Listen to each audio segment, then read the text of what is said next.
Nakaranas ka na ba ng failure sa buhay mo? I'm sure, oo, ang sagot mo. Yes, ako din tulad mo at maraming beses na. At sa mga pagkakamali ko na yun ay dun talaga ako natuto at nagsimulang bumangon muli.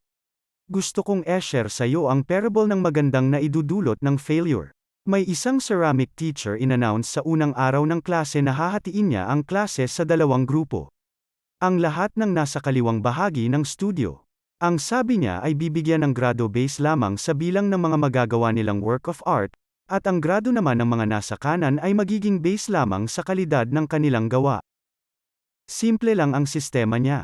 Magdadala siya ng timangan sa huling araw ng klase at titimbangin ang mga gawa ng quantity group. Ang mga paso na may bigat na 50 pounds ay bibigyan ng gradong A. Ang may bigat naman ng 40 pounds ay bibigyan ng B, and so on. Ang mga bibigyan ng grado naman base sa quality, ay kailangan lang gumawa ng iisang paso na dapat perpekto para makakuha ng grade A.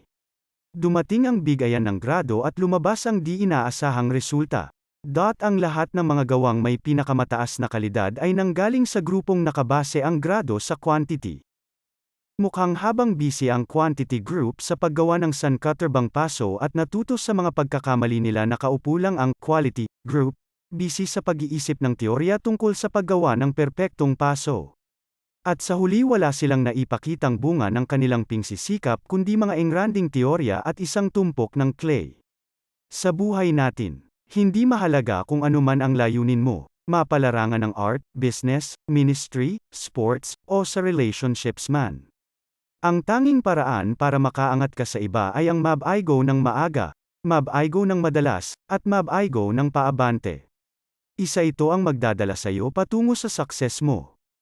Huwag antayin na perfecto ang lahat bago mo simulan o gawin. You have to do it now. Take action. As you go along, dun ka matututo sa tamang paraan kung paano ka magsasucceed sa buhay mo. Always learn from your mistakes and let your mistakes be a lesson for your success. I hope na may natutunan ka sa post na to. E-comment mo sa baba ang mga natutunan mo sa post na to at i-follow na rin. Like and share this post din sa mga taong gusto mong may matutunan din about failure. May your dreams come true.